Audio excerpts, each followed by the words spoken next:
Hello and welcome back to the channel. Today the live stream is going to be all about Zoopla's monthly price index. They're going to tell us what they've been thinking has happened in the property market over the last 4 weeks. So thanks for joining me on the live stream. If you are here, please give it a thumbs up. I'd really appreciate that. If you are new as well, a little bit about myself. My name's Lee Everett. I've been an estate agent for nearly 20 years. Sold thousands and thousands of properties over that time. So this channel is really aimed at helping as many first-time buyers buy their first house. So if that's something you're into, please stick around.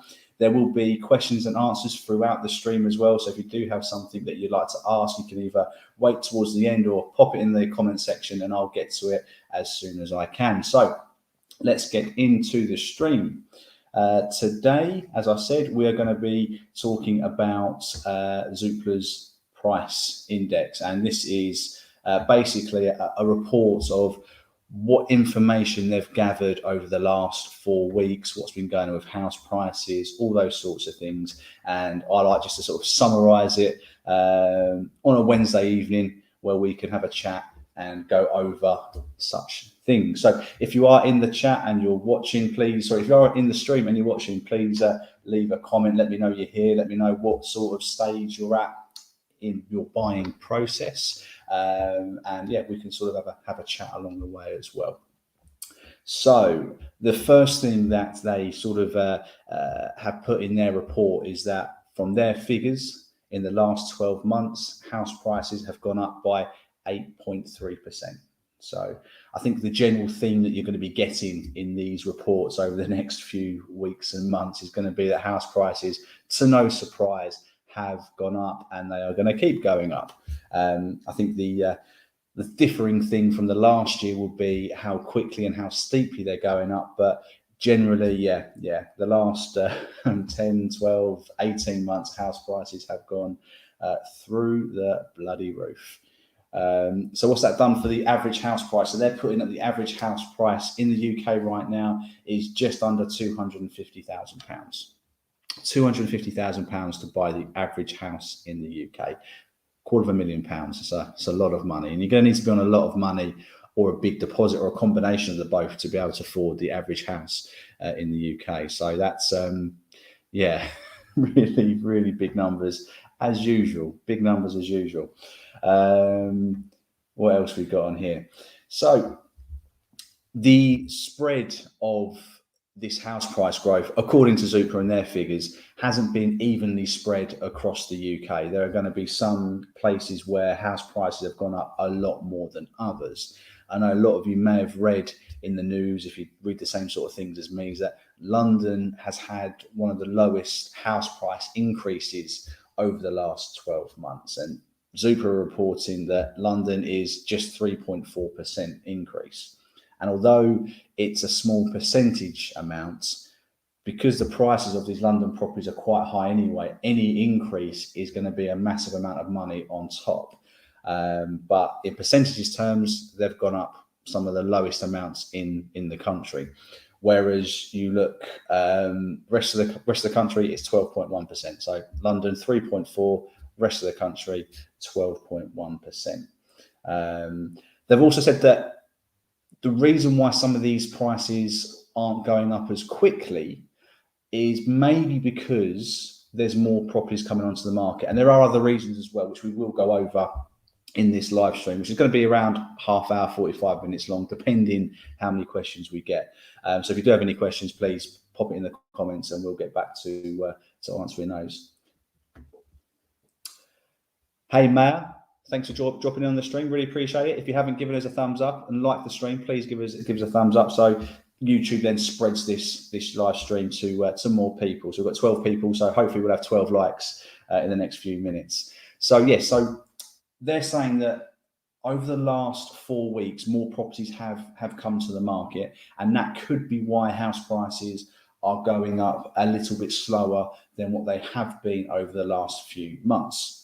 So the supply of new homes coming onto the market via Zoopla's website has gone up 3% over the last 4 weeks. So generally, when there's more of a product for sale, that drives down prices. Now, I don't think a 3%, and that's clear in this data here, that a 3% increase in new properties coming onto the market is going to be anywhere near enough to start house prices coming down.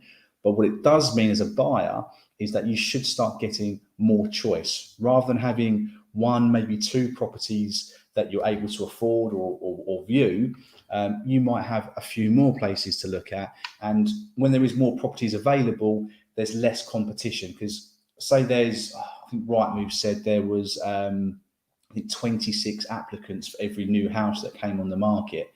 That may start going down to 20 new people. So you're fighting less people for each property because there's just more choice for everybody. So that's an interesting stat. What else we got on this? Wow, okay.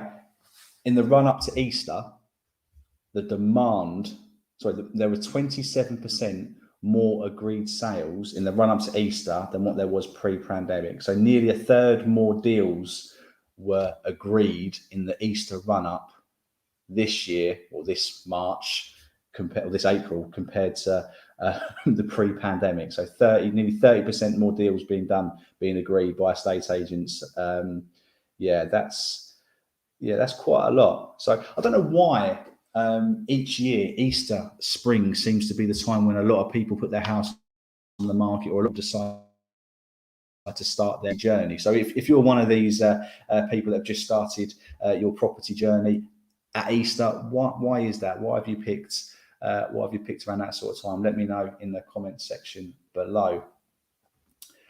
What else we got on here?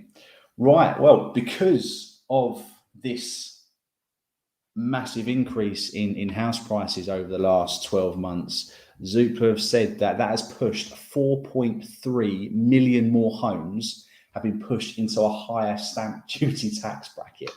So you know that lovely idea they did of giving thousands and thousands of people a tax break by abolishing stamp duty up to certain figures.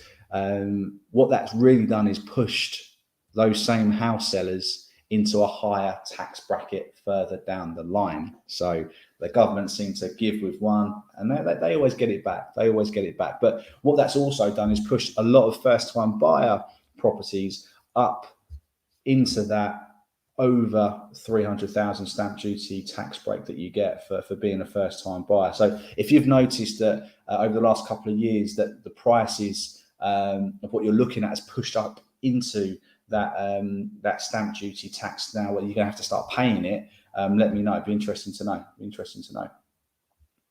So as I said, we will be answering questions throughout this stream. So if you do have anything, please pop it in the comment section below. We're going to be a bit back and forth on that. I know a lot of people do want some answers to questions as we're going along, so I will do that. So Maha, thank you for the live stream. You are welcome.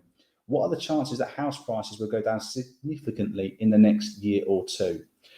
Now, I'm not sure if you've been on this channel for long, or watched many of my videos. I am adamant and quite confident that I can't see house prices coming down this year. I know the cost of living is going up and interest rates are going up, so it's more expensive to buy a property. But while there is such a shortage of properties for sale, and I know month on month there's an extra 3% more properties on the market, I think that figure needs to be a hell of a lot higher for there to be more choice and to create more competition amongst sellers. Once sellers start fighting for buyers, that's when you hold the key and prices tend to be a lot more favorable for buyers as opposed to sellers. So I can't see that happening anytime soon. Maya goes on to say, my husband and I are first-time buyers. We've had an offer accepted that's at the top of what we can afford, but we are worried about falling into negative equity in the next few years. Yeah, I understand that. I can understand that. That is a big thing. But if you're not thinking of selling anytime soon, then it doesn't matter. If you get a 5-year fixed rate, and I'm not a mortgage broker, so I can't advise you to get that, but if you have got a 5-year fixed or a 2-year fixed, you haven't got to worry about the amount of equity you've got in your home now. For the next 2-5 years, you're going to be paying off some of your mortgage, building up that equity. So if you've got I don't know, you've got a 10% deposit you're putting down, for you to be in negative equity by the end of your fixed term, prices are going to have come down by more than 10%. Because obviously over those 5 years, you would have built up equity as well. So yeah, I can't see a significant increase for you to have to worry about that. And banks, when they're valuing your property and they're looking at your circumstances as well, they'll take that into consideration. They know, or they have an idea on what's going to happen in the property market. So yeah, they'll look out for their own interests, which will also in part look out for you as well. But great question, great question. If you've got any more, Maya, let me know. PBO, welcome to the stream. Thanks very much for watching. Please like as well if you haven't already. So please do that. I know it's a little bit off topic, but Z1, so 2 rents seem to have gone up a fair amount, as in from, wow, £1,750 to 2,400 for a 1-bedroom flat in WLA. Bloody hell. That's incredible. Absolutely incredible. Yeah, it's the whole supply and demand thing again, isn't it? When there is a shortage of places to buy and to rent, sellers and landlords do take advantage of that and push their prices up. And that's what we're seeing across the board, not just on the sales market, the rental market as well. Landlords are having to pay more money for a buy-to-let property, so they are putting up the rent prices, and unfortunately there are people who are willing to pay it. We've had some rental properties, some landlords that I've sold to, who we've given a rental price, say a 3-bedroom semi house in my area is around about £1,000, £1,000 to £1,100. They've then gone to market at that £1,100, sometimes £1,200, and we've had tenants fighting over those properties and offering to pay more. So sometimes £1,500, so 50% more than what it's actually worth, people are having to pay. So it's yeah, it's absolutely crazy. But it's all about a market, supply and demand. When there's not a lot of everything or something, landlords will try and capitalize on that and make more money. They will take advantage of the situation. But don't forget that their mortgage payments have also gone up because interest rates have gone up. Any flats which they may be buying, maintenance charges have gone up as well. So yeah, they've got to try and recoup some of that loss. They're not going to swallow much in terms of loss of income. People are moving back to Central London after COVID. Not many flats. Yes. We're going to cover flats in London a little bit later into the stream, because Zoopla have an interesting fact about what's going on with flats at the moment, especially in London. So have a look here, what else they're saying.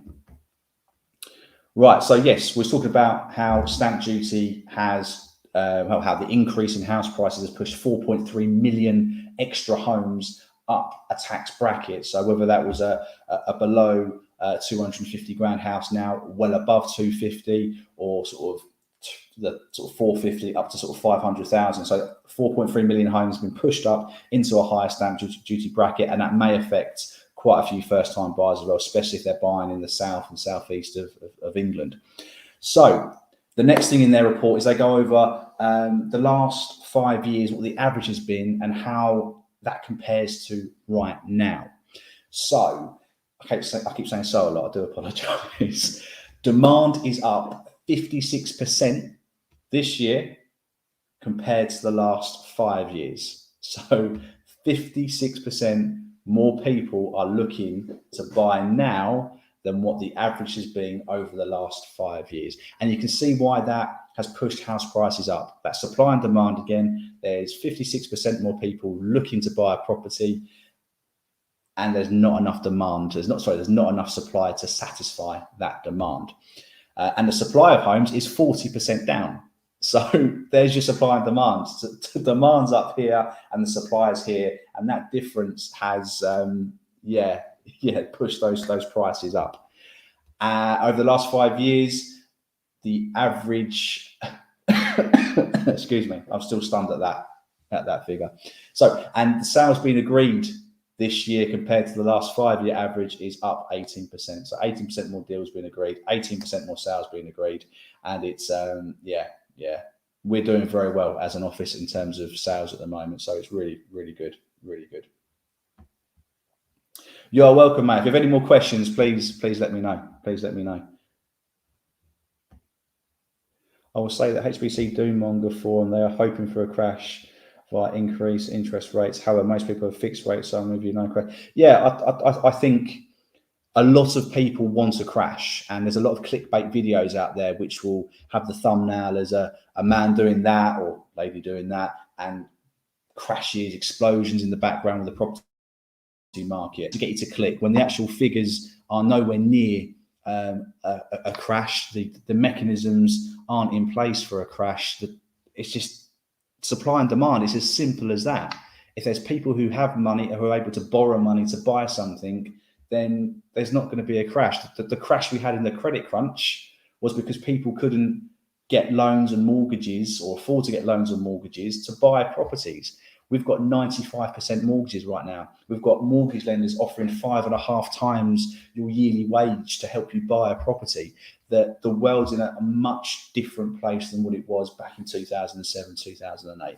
And that is why I believe, and obviously PBO believes, that there isn't a crash on the horizon anytime soon. And if there is, I'd be happy to be wrong. I'd be happy to be wrong, because I know that it's very, very hard to buy a property right now, especially if you're a first-time buyer. So if there is a crash which doesn't affect your ability to borrow or your affordability to borrow, then great for you first-time buyers, amazing. And you know this channel will be right there supporting you every step of the way.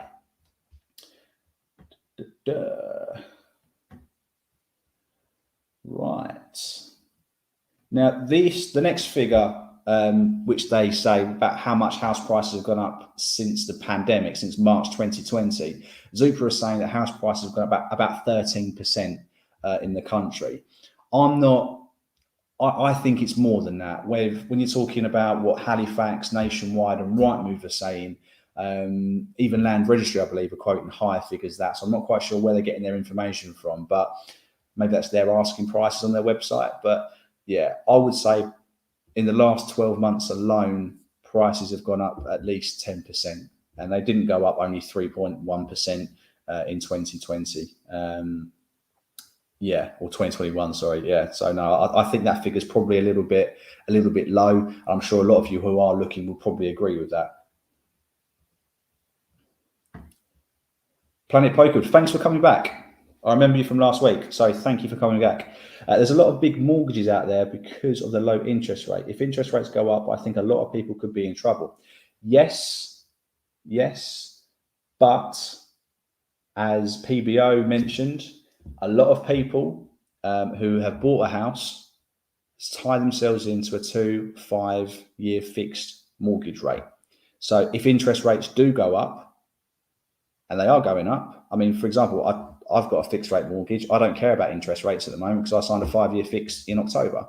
So I've got a hell of a lot of time to worry about interest rates going up. And by the time my fixed rate has come to an end, I'd have built up 5 years worth of equity, which will push me into a lower loan to value bracket where I'll get an even better interest rate. So I'm not overly concerned for people who are tying themselves into a 2 or 5 year fixed rate. But there will be people who are on standard variable rates who may not be able to afford their mortgage if interest rates continue to go up. And I don't think there's many people on the standard variable rate. It would have to be a hell of a lot of people on that. I'm talking hundreds of thousands, if not millions of people, homeowners who are on a standard variable rate who then can't afford to pay their mortgage. I think that's when you might see some impact in the market if those people start defaulting on their mortgages or looking to sell quickly or repossessed, anything like that. But yeah, I don't think those interest rates are going to have a massive effect on current homeowners for a few years just yet. Great point, though. Great point. And you're biased towards a crash because that would suit you being a buyer. Well, yeah, of course it would. Of course it would. A lot of people want prices to come down. A lot of people, apart from banks and estate agents, really. But yeah, I mean, excuse me. Yes, it would be great for some people if there was a housing market crash. Remember, if there is a crash, there will be families who lose their homes. There will be people who aren't in a great situation. And if you can take advantage, which isn't a nice word, of that situation and buy a property, then fantastic. But whenever there is a crash, there are always winners and losers. But yeah, you've got to look after number one. If an opportunity presents itself in the future and the property market does crash, then yeah, you've got to jump on that. You've really got to jump on that.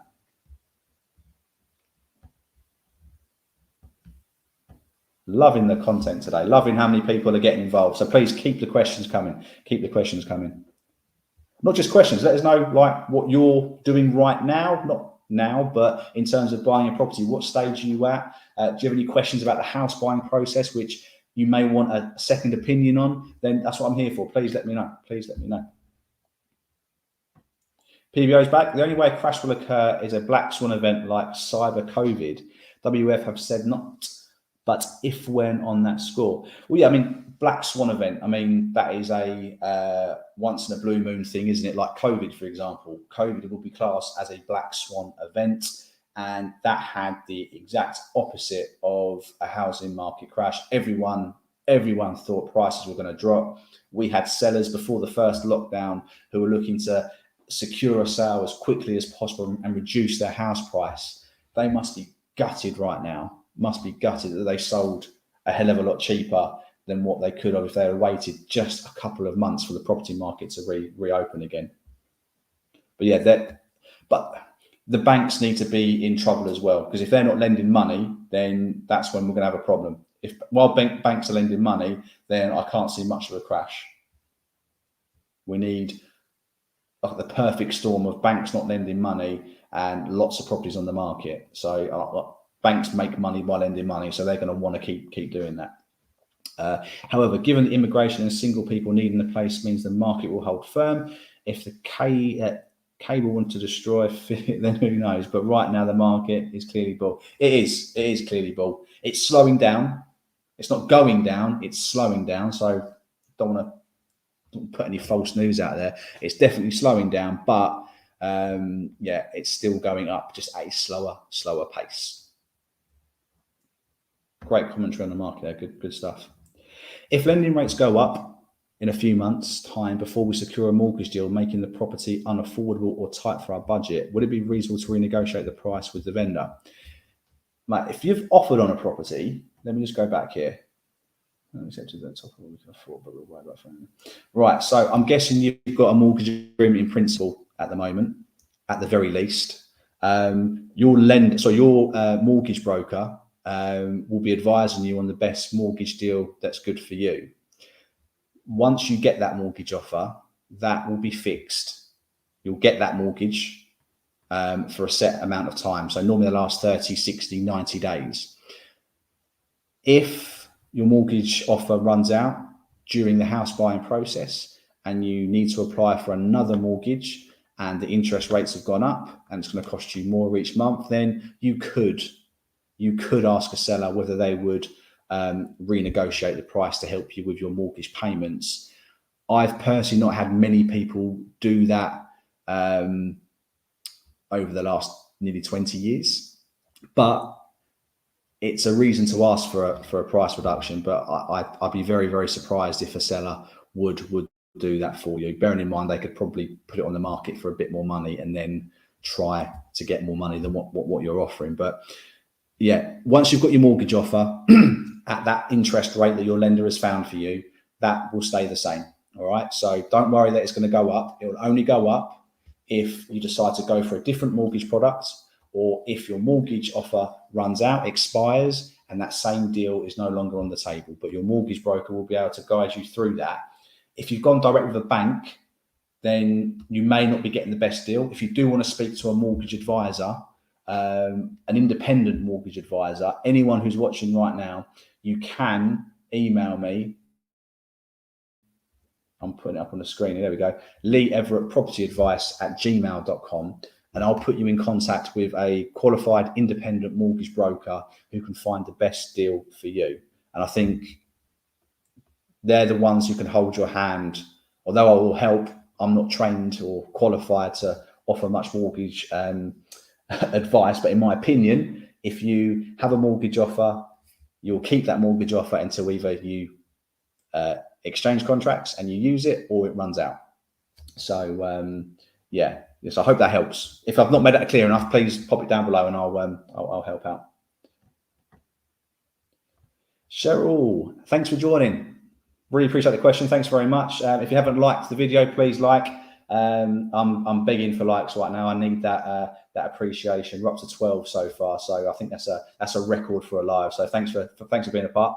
Hey Lee, got my TA10 form back today and was surprised the seller has excluded their fitted wardrobes. Sounds naive, but I thought it would come with the property. No price added, so can I ask to pay for them? I would probably guess that's a mistake. We've had lots and lots of buyers call us up after getting the fixtures and fittings form, which is the TA10 form. If people don't know what a TA10 form is, that is a fixtures and fittings form that the seller will fill out to let you know what's being left at the property and what they're taking or what they'd be willing to sell. So yeah, I'd imagine that's probably a mistake. If they do remove the fitted wardrobes, you would probably want to insist on the walls being made good. Also check the estate agent's details. If the estate agent's details state that there is built-in wardrobes, then chances are that they are staying and the owner's just filled out the form incorrectly. Happens a hell of a lot. But yeah, if they are taking them, I mean, I've had some sellers who have took light switches, radiators, light bulbs before and been, yeah, just to annoy the buyer. But providing you haven't had a bad experience with your seller, I'd imagine that's a mistake. But definitely check the estate agent's details and let me know next week. Join me 8:30 Wednesday to find out how Cheryl gets on with her built-in wardrobes and if they're staying or going. PBO, given that the average salary in the UK and the average house price, I'm amazed as to how people are getting together to afford this stuff. I know. I mean, a lot of people are getting help from the bank of mum and dad, nans and granddads, immediate family to be able to stick up enough deposit to be able to afford a house. And what you've got at the moment as well is the Nationwide Building Society, they've got a helping hand mortgage where this allows potential borrowers to borrow 5.5 times their wages. And I did do a video on that a couple of weeks ago because they updated it for 95% mortgages, I think. So that's well worth checking out. So if you go on my channel and look for borrow more, something like that, Nationwide helping hand mortgage, you'll find it. But yeah, the amount of money you're going to need to earn and the amount of deposit you're going to need to make those monthly payments affordable, yeah, it's nuts. But then PBO, you're talking about rents being nearly £2,500. How do tenants afford £2,500 a month? That's bloody crazy. Naya, we're reluctant to get an agreement because the seller still hasn't found a place and we don't know how long the chain will be yet. That's That's a common thing at the moment. You can get a mortgage agreement in principle, which will last you 30 days. I personally wouldn't have offered on a property unless I had a mortgage agreement in principle. So I hope you've got that, so you know you can afford that property and you've done it via a mortgage broker and not just online on a bank's website. Yeah, but I would certainly get a mortgage agreement in principle and speak to a broker. Okay, I know you're reluctant to maybe go forth with the mortgage, but yeah, you need to make sure you've got that borrowing power in place. So when the owners do find, you're able to fulfill the price that you've promised. Yeah, I mean, you could start the mortgage process, which shouldn't cost you much money. I mean, most mortgages have come with a free survey, and you don't pay an arrangement fee until the end. When you accept the mortgage, it gets added onto the mortgage if that's what you want to do.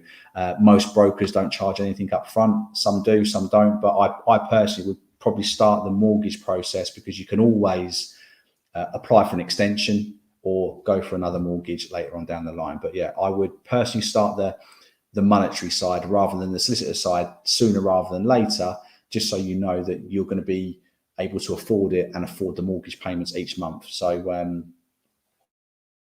yeah, that's what I would do. But interested to know why you haven't. I think it's a valid point, a very valid point. But I would at least do the mortgage side, so you know where your finances are going to be if that chain does get complete. Cheryl, Maha, we're in the same position. Our seller not found either, but are moving forward with the mortgage application. We've instructed our solicitors to hold tight though until the seller has found. Yes, that is exactly what I would recommend, is getting the mortgage side done, and then just hold fire on the legal side until the chain is complete, because some vendors aren't finding at all anytime soon because of that lack of stuff being on the market. But as we've said, Zoopla have said, more and more properties are coming onto the market, so more chains should be getting completed a lot quicker. Mortgage got declined today by Nationwide, so our broker's going for another lender. Very true. Yeah, who would buy a house? Who would buy a house? It's one of the most stressful things you can do. That and divorce, I think they say, is moving home and getting divorced are the two most stressful things you can do. Or maybe moving home causes divorce. In my experience, it's lockdowns. So many divorces after lockdown, so many valuations I had to do for people splitting up. Obviously, people don't like spending a lot of time with their other halves these days. But yeah, hopefully your broker will be able to sort something out. Did they give you a reason why it was declined? Was it the property? Was it maybe something on your credit report you might be able to fix? Understand if you don't want to share that, Cheryl, completely understand that. But if it was about the property, whether it was downvalued or structure, be interesting to know. And yeah, I'm inviting you back next week to let us know about the about the wardrobes, if you don't mind sharing. PBO, I got a 5.5 times my salary in summer 2013, but it was a 50% mortgage, so no real risk for the mortgage underwriter. It is 5.5 on a 15% deposit is risky. It's even more risky on a 95%. But I think what they're hoping for is they have a minimum salary for somebody on a helping hand mortgage. I believe, don't quote me on this, it's £35,000 for a sole applicant and £50,000 for a joint application. So generally people on maybe that sort of money, that bank feel more secure that they're going to be able to have sufficient savings to weather any economical storms and should be in secure, well-paid jobs. But yeah, it is a risk. It is a risk, but they obviously feel that there is legs in this market still. And when they started doing this mortgage a year ago, they weren't wrong, because prices have gone up another 10% since they first done this mortgage. So a lot of their sellers are sitting on 10% more equity than what they were when they first stated. So Cheryl, thank you so much for commenting again. Really appreciate it. Nationwide, I wouldn't consider my London weighing the salary, so as affordability. Me and my partner are on good salaries with 10% deposit in London. Sorry, Nationwide wouldn't consider my London weighting in the salary, so as affordability. I'm surprised your broker didn't pick up on that, on the affordability. Yeah, I'd probably say I'd be a little bit concerned why your broker didn't pick up on, because they will know what your outgoings are. If I'm reading that wrong, I'm sorry, but yeah, no bad credit or loans, perfect. So not worried, but my broker assured us we'll be okay with another lender, fingers crossed. First of all, as what Maya's saying, sorry to hear about the mortgage. It's very stressful. It's very stressful. But I would, if he was that confident with Nationwide and it didn't go wrong, and it went wrong for whatever reason, then you want to make sure that he is or she is 100% confident with the next lender they pick for you. Remember, you're trusting them with your biggest purchase of your life and arranging the finance. So they want to be 100% sure, or as sure as they can be, that the next lender is going to give you that mortgage. But please keep us posted, Cheryl. Please keep us posted. Have you told the estate agent that the mortgage got declined, or are you keeping that hush hush? I probably would keep it quiet, especially if your broker's confident that he can get you another mortgage. So let me know what you're doing. Let me know what you're doing. But does a mortgage being declined affect your score? I think a broker would probably be better to answer that. But whenever you do apply for credit and a hard search is done on your credit file, it does leave a print on your credit reports. But a lot of people are fixated on their credit score, and the credit score is just a made up number. So if you go on ClearScore, Equifax, Experian, the number they give you, that your credit score, doesn't mean anything to any lender.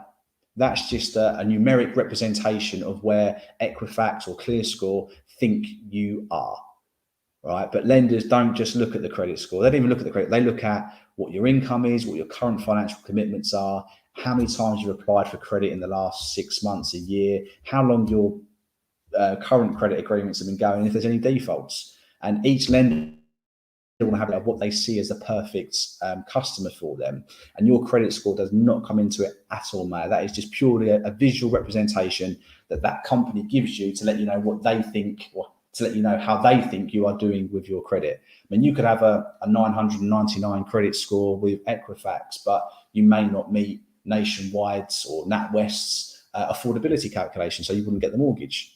So yeah, don't really worry about the credit score too much. Concentrate on getting your borrowing of any loans or credit cards you've got down, and increasing your income as much as possible. That's probably the best thing you can do. But yeah, shouldn't affect your credit score, but each lender will have a different criteria of their ideal buyer, and some people will fit that and some people won't. But the actual number you get at the end of it is meaningless. 17 people watching the stream, so we should have 17 likes on the on the stream. Last time I checked, it was 13. So I'm just going to refresh this really old, slow laptop. But in the meantime, PBO, I agree. Rates will remain low, as in it will cause a financial holocaust. If rates rise, many will lose everything.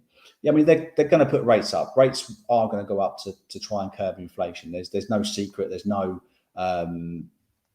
it's going to happen. It's going to happen. But historically, rates are going up, and they are still historically lower than what they've been for a bloody long time. I'm sure a lot of our parents will tell us about interest rates in the 12, 13, 14, 15% in the late 80s. You imagine having a mortgage interest rate of 15%. I mean, people complain at 3% now, 4% for a 2-year fixed fee. But like our parents and generation before us were having to contend with a lot higher interest rates. So historically, interest rates are very, very low, and it's still cheap to borrow money if you can get it. So exactly, my broker is losing our confidence. I've kept it on the quiet of our estate agent, as Rita wants to lose his house. Yeah, I would wait to see how your broker gets on with the next lender, but certainly don't. Are they an independent broker, Cheryl? Can they go to the whole of market? Have they asked to see your bank statements? Have they asked to see your credit report? If they haven't, and they haven't assessed your income and your expenditure, then I wouldn't want to be giving them a second shot. I'm hoping they weren't recommended by the estate agent, because that just looks bad when the mortgage broker recommended by an estate agent is just awful. But yeah, I'm not laughing at the situation. Sorry, stop. But yeah, hopefully, I mean, if you do want to speak to a proper independent financial advisor, just ping me an email below. And I can put you in touch with a really good one. But yeah, I would lose confidence. If he's that confident of getting you a mortgage the second time, why wasn't he correct the first time? But I'm going to say no more on it. Good to know. Thank you so much. You are more than welcome. Problem is, we'll need another valuation, so might put the seller off. Yes, it's an independent broker. Okay. Independent broker. They should know better. Cheryl. Problem is, we need another. Yes, you will. But what you can say is, look, we found a better deal, so we need to go with a different lender, which means another valuation, rather than saying we got declined for a mortgage, so we're having to go for another mortgage. It just looks better if you say we found a better lender that meets our requirements or meets our needs. That's why we're having another survey. Sorry, it's not a survey, another valuation, so we can get that better mortgage for us. And that's all you need to say. That's all you need to say. Your broker shouldn't disclose any information to the estate agent either. So your broker's not going to tell them that you wasn't able to get the mortgage. They'll keep that quiet. They'll keep that quiet. So I hope that helps your situation. But yeah, I would probably go for this other deal, whether it's with your broker or via another broker, and just say, yeah, we've found a different deal that's better for us, and we're going to go with that. Hence the reason for the second valuation. PBO. Buy-to-let. I have a buy-to-let, and the interest rate stress test loading at, say, 6% with a 25% loading on that is outrageous. I think buy-to-let is on the way out, to be honest, unless you're a cash buyer. Yeah.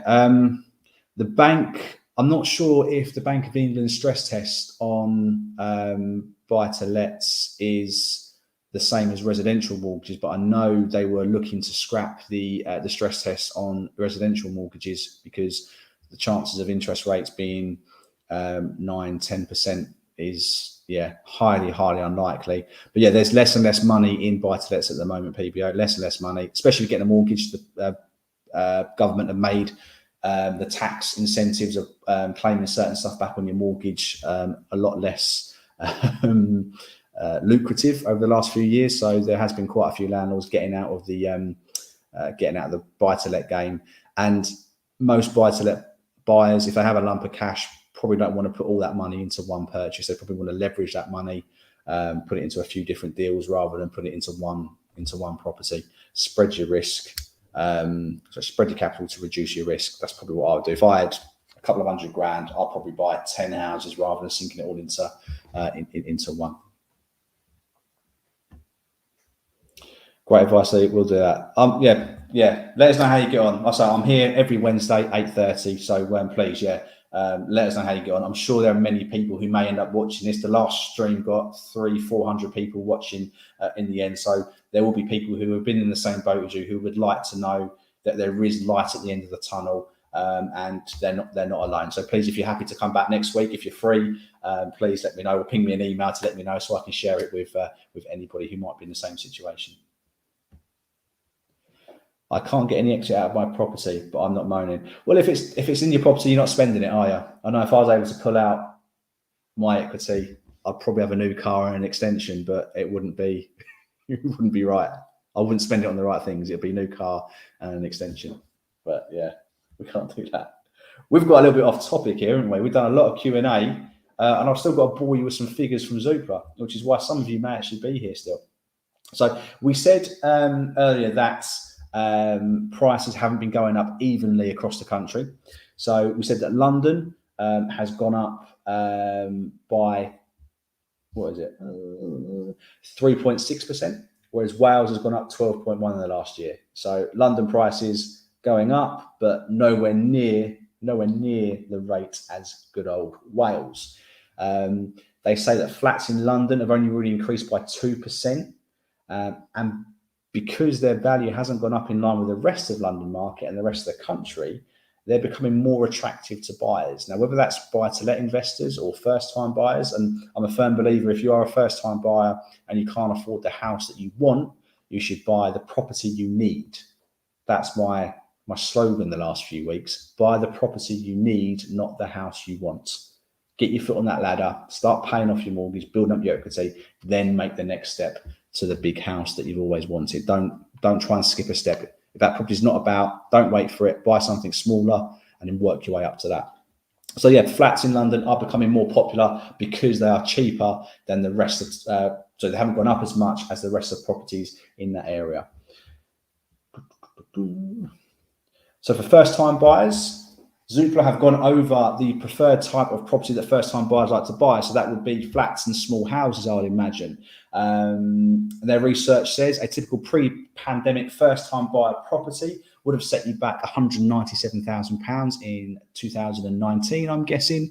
And now it sits at 225 grand. So the average first-time buyer house has gone up £28,000 in 2 years, coming up 2 years.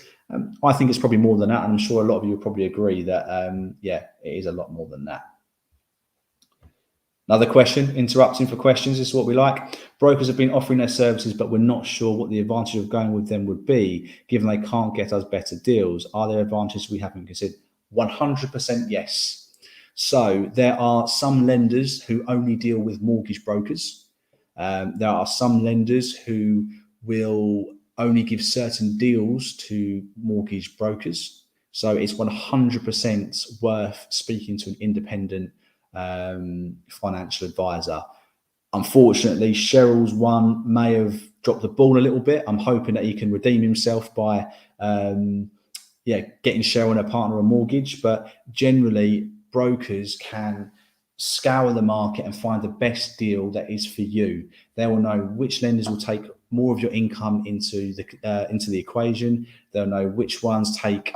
So you've got a default, for example. Halifax will look at, or they did look at defaults that were over 3 years old, and each year that passed, it had less and less an effect on whether they're going to give you a mortgage or not. These are things which you as a buyer don't know, and brokers can just match you up like a dating show. They're matching you up with the perfect lender for you. And there are lenders out there that you haven't even heard of. There's just not your mainstream lenders and Habito, whatever they're called. There are tens and tens and tens, if not hundreds, of different lenders out there which you wouldn't have heard of, and a mortgage broker, an independent mortgage broker, can put you in touch with. Now, some will charge you some money for that, but if they can get you a deal which is going to save you thousands of pounds over the term of your mortgage, paying a £300 to £500 arrangement fee is certainly going to be worth it. But I would definitely, may I speak to an independent mortgage broker. Definitely. I say I can put you in touch with one if you want to, but I would really recommend that, and I'm sure a lot of people watching this stream would recommend that as well. PBO, a sobering fact is this: property value in the UK has pretty much tripled since Yeah, that was about 4 years before I started, 3 years before I started selling properties. So, and I'm selling some houses now when I first started at unbelievable prices. If you'd have said to me nearly 20 years ago, you're going to be selling this for £300,000-400,000 in 20 years' time, you would not. I would not have believed you. But bricks and mortar, one of the safest investments you can make. Triple your investment in 20 years. Not bad. Welcome, Shat AJ. Thanks for the comment. Thanks for joining us. Please give the video a thumbs up if you get a chance. What's securing the mortgage? Is this something you get after the mortgage offer?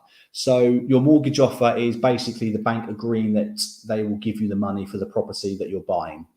Anything before that, you're not secured the finance. Okay. You've got your mortgage agreement in principle, which isn't a promise. It's just a bit of paper that says, based on the information you've provided, the bank will lend you X amount of money.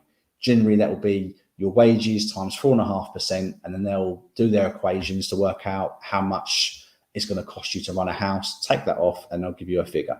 But ideally, you want to be speaking to a broker to get that mortgage agreement, so you get a bit more of a realistic idea on what you can afford. Once you've got your mortgage agreement, found a property, you'll have a mortgage valuation done on the property you found. Once that's been done, it goes to the underwriter to make sure everything's okay. You'll get issued your mortgage offer, which is the bank saying, we will definitely lend you this money for this property for the next 30, 60, 90 days, for as long as that mortgage offer is valid. I hope I've explained that okay, Shah. If I went too quick, I do have a habit of talking quick. Let me know, and I'll re-explain it a bit quicker, slower. PBO, governments like to inflate debt anyway. Oldest trick in the book after a financial crisis. As much as I dislike this Tory shower, they seem to have a grip on inflation. I'm going to stick out of politics.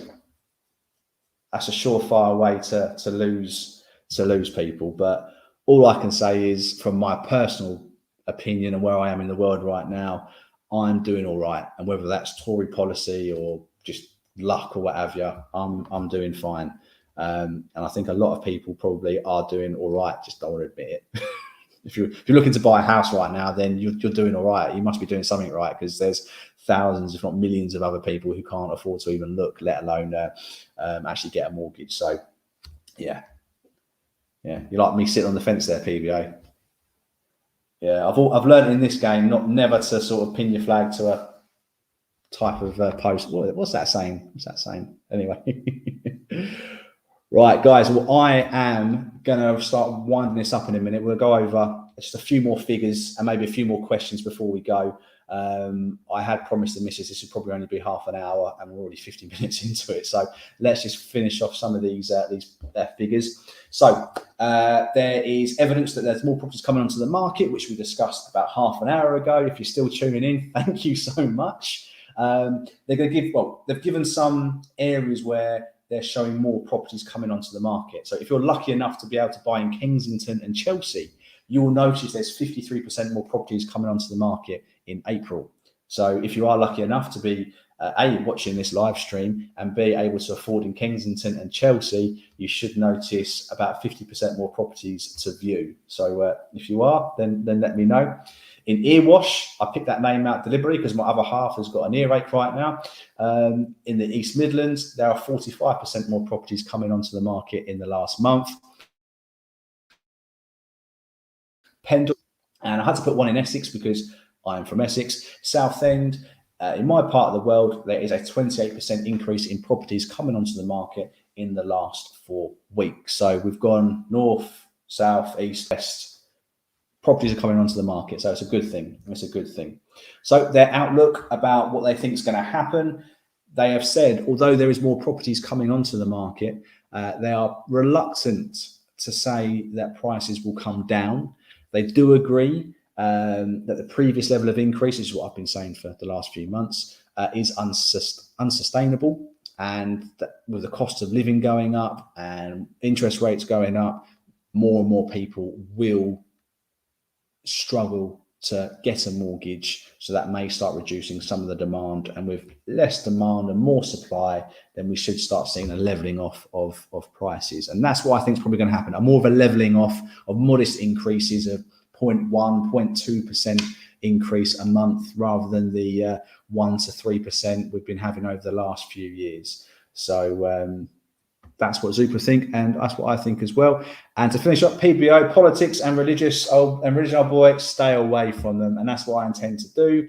And so I don't get in trouble with the other half, I'm going to end this live stream. Thank you so much for watching. Please hit like if you haven't already, and I'll see you again next Wednesday at 8:30. Have a nice evening.